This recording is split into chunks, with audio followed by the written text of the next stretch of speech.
भिडियोटी मु आपको देखा जाऊँगी से भिडियोटी होउची मोर बायोफ्लॉक जो टांकी अच्छी से टांकी रे मु जो जाल सब स्टॉक करची ताधर आज रूपचांदी जाल जाल होता धरा होता और किसी बिक्री आग को आप भिडियो माध्यम देखा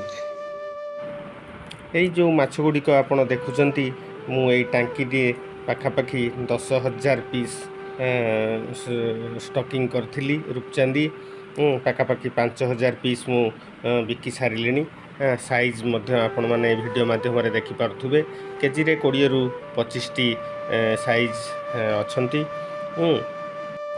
भिडियोटी भल लगिले लाइक करिवे शेयर करिवे सब्सक्राइब करिवे। रहिली जय जगन्नाथ।